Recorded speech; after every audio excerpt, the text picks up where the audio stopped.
Hi, I'm here with Mike Wattenbach. He's the lab director at ThermTech, and I'm here to interview him about his job. So, what do you major in, and what's your current job?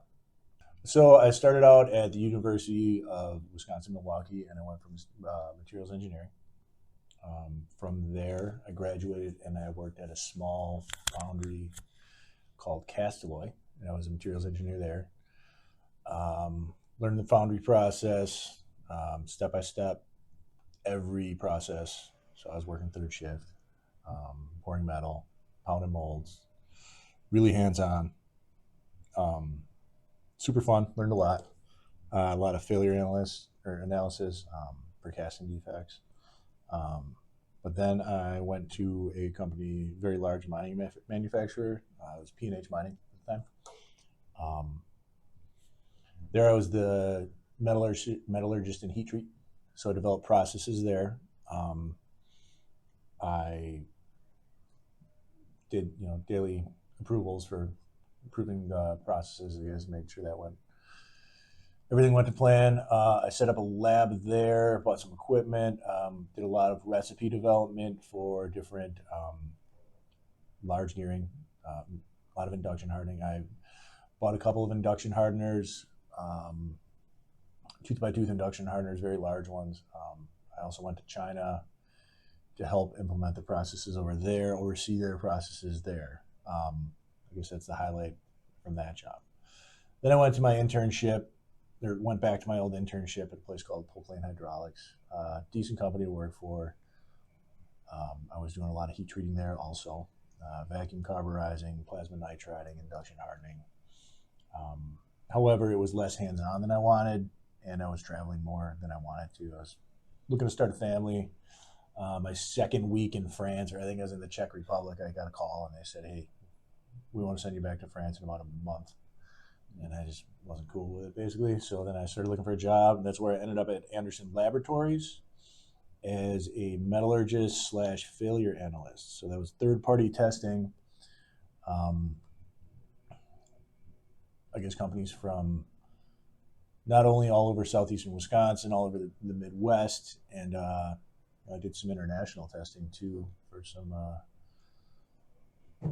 companies. I did some nuclear work. I did on-site testing, both on-site metallography, on-site chemistry testing with XRF PMI, failure analyst. So customers would send me in parts and say, why did this part fail? I did some litigation stuff for, there's an apartment building I remember where the installer, the manufacturer, and the apartment, they were all trying to sue each other. So I was kind of the referee there, and we went through that. That was fun.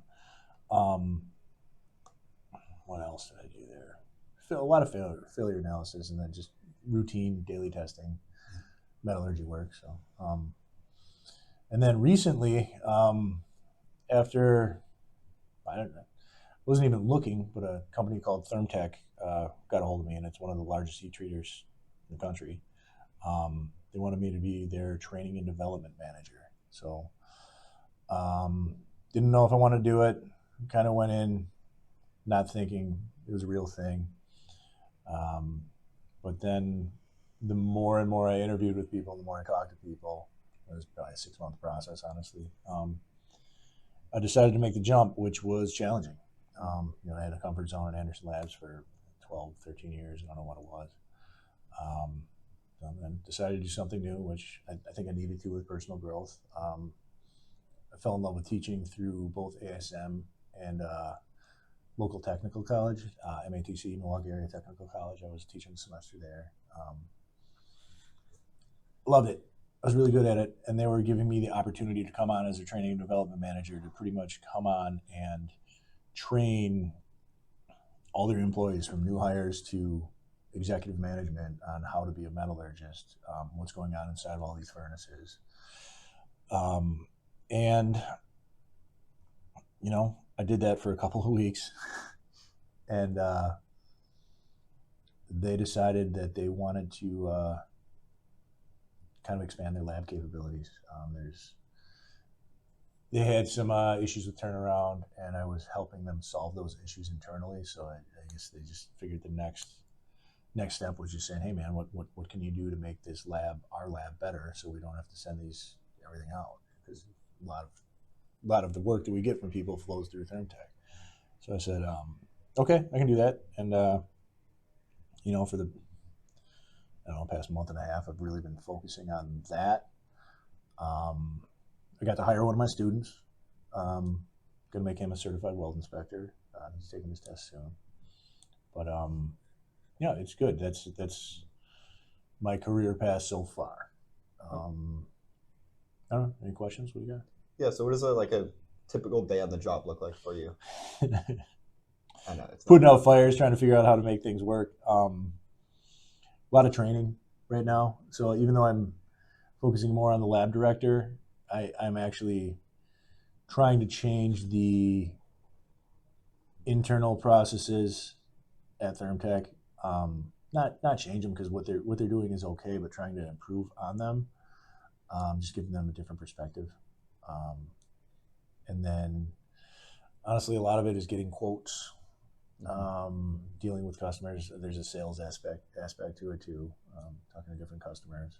So it really depends on the day. There is no typical day right now. It's exhausting, but at the same time, it's like I wake up and I want to go to work. I wish I had more time in the day to do it. Like I get home, I check my emails a lot. Like I want to. It's fun. It's a fun thing. So yeah. And kind of leading off that, what is your favorite part about your job? I think I really enjoy the challenge, and I do like teaching people. I like I think I'm good at it. A little different delivery than most. I'm but I'm more hands-on than the whole lecture. I thrive in smaller groups, I guess, and that's what I'm doing there. But I like the sales aspect. I don't know. You said, what's the most enjoyable part of my job? Yeah, all of it. I mean, I enjoy all of it. It's all a perfect fit for my skills and personality. Really, yeah, I'm super happy that this came along. I'm very, very lucky and skilled. Like, I don't want to take away from my skills, but it was a perfect storm of the opportunity was there, so I got lucky, and I have the education and the work experience to back me. So, yeah. And what would you say is like a typical entry-level position look like in your field? The foundry engineer, where I started. Also, you could start out as a lab technician, like some of the guys that I'm working with, or materials engineer. Because that mining company, I pretty much was entry level too. Lab testing, a lot of the stuff we're doing here. We don't have. I don't know. The failure analysis that we do here, I could have done that entry level. So, it depends. Yeah. So. And what traits or experiences would you look for in a new hire? Me personally, I think that personality means a lot. I think willingness to learn. Leave your ego / arrogance just at the door. I would not hire somebody that. Actually, I interviewed a kid who claimed to be an expert at polymers. I'm like, really, you're an expert? You're 22 years old? Expert? Yeah, I'm an expert. I'm like, oh, okay. Well, next. Always be open-minded. Always be willing to learn. I don't care about accomplishments as much as I care about personality and aptitude, I guess, to grow. So, other people may look at different things. Like, this kid have a 4.0. It sounds kind of weird, but how does it feel? What's the relationship? How does a kid interview? Is he hungry and ready to learn? So. And going back to your college, is there anything you would have any recommendations for someone going to college nowadays, or is things you wish you had done? Things I wish I had done. Honestly, no regrets. You know, I think it took a longer time getting out of college, but you know, I took a couple of taekwondo or karate classes, weightlifting classes. You know, I took the minimum load. I don't know if it's possible in today's world because college is a lot more expensive. But I was pretty relaxed. I had a job and kind of didn't kill myself. Tried to enjoy myself. Wasn't in a rush to get out. But I think it's a different time now. So it's I don't know if the kids, man, I sound old. I guess I do a little gray in there, man. I don't know if you guys have that luxury that I had. I approached it really laid back, and I mean, you can tell I'm super laid back engineer. I mean, I'm not your typical normal engineer. I'm a lot more just whatever. Yeah. So, which is it fits my job title. My personality is the reason I'm part of the reason that they want me to do what I'm doing. Yeah. So do you have a favorite memory, like in STEM as in general, like from anywhere in your life? STEM, yeah. I mean, I didn't really go through a STEM program. I mean, Or just in your life, like something that's related to your. I had a professor that was really cool. I mean, my first 2 years, I don't know if I even declared my major. And then one of my buddies told me to take a materials engineering class, and the professor was just a really cool, really nice guy. Helped you out.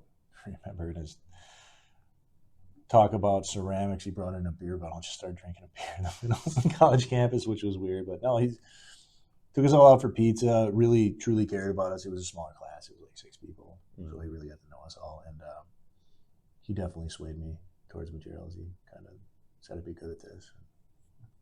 Was willing to teach me. So I just have different mentors in my life that have helped me along the way, which is great. And I still have them. I mean, there's definitely imposter syndrome that goes on, even as I'm a 43-year-old man. I'm wondering, like, can I do this? Like, I don't know. And then, like, you wake up and take a step back from it, like, of course, man. Like, you got it. It's all good.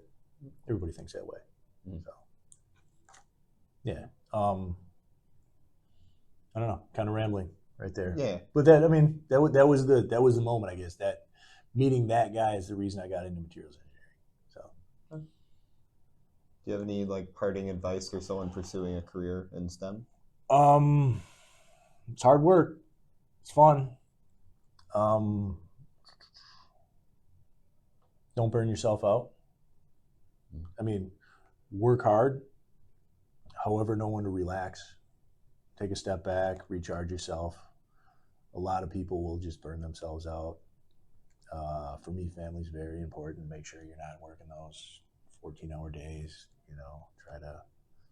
No, I mean, everybody's different. Like I said, for me, I got 2 small girls, wife, trying to focus on that, because I think when you're happy in life, you're happier at work. So do not burn yourself out is pretty much the advice I can give. But also know it's going to be a challenge, and it's going to be a blast. Yeah. Well, thank you very much for your time. Welcome.